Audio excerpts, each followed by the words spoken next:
નગરપાલિકાની કમ્પાઉન્ડની વોલ પર સ્વચ્છતા સંદર્ભે સુંદર પેઇન્ટિંગથી કચરાપેટીમાં નાખો એવા સૂત્રો પેઇન્ટિંગ કરાવવામાં આવ્યા છે, પણ વાસ્તવિકતામાં સમગ્ર આમોદમાં કચરાપેટી જ નથી, ભંગારમાં વેચી મારી છે તેવી લોક ચર્ચાઓ ઉઠી છે।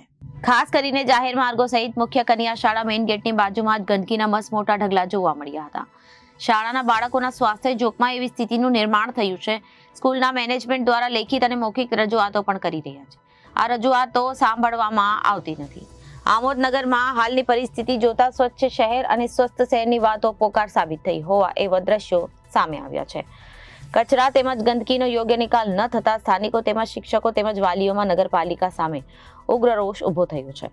ગંદકીના ઢગલાને કારણે પશુઓને પણ ગંદકી આરોગતા કેમેરામાં કેદ થયા છે અને સ્કૂલ પાસે જમાવટ કરે છે તો કોઈક દિવસ પશુઓમાં યુદ્ધ પણ જામે છે, જેથી કોઈ બાળક અડફેટેમાં લઈ પાડે તો નવાઈ નહીં અને શિક્ષકો વાલીઓ અને વિદ્યાર્થીઓને અવરજવર કરવામાં પણ હાલાકી ભોગવવી પડે છે। સમગ્ર ઠેર ઠેર કચરાપેટી ઉઠાવી લેતા લોકો જાહેરમાં પર કચરો નાખવા મજબૂર થયા છે અને ડોર ટુ ડોર ટેમ્પો જે 4 થી 5 હતા અને હાલમાં 1 કે 2 જ હોય છે તેને પણ વિસ્તારમાં 2-3 વાર એકવાર આવતું નથી તો વિસ્તારના લોકો ઉપર કચરો નાખવા માટે મજબૂર બન્યા છે।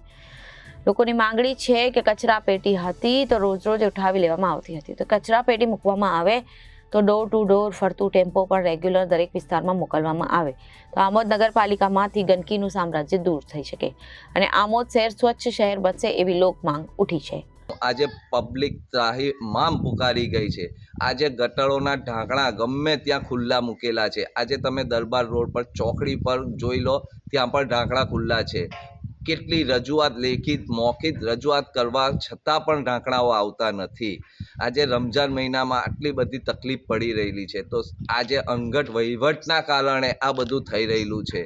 હવે આમોદમાં ઢાંકણા નથી બેસતા, જેને ત્યાં ખાડા ખોદેલા છે ગેસ લાઇનના, એ ખાડા પૂરવામાં નથી આવતા, પૂર્યા છે તો તૂટી ગયા છે।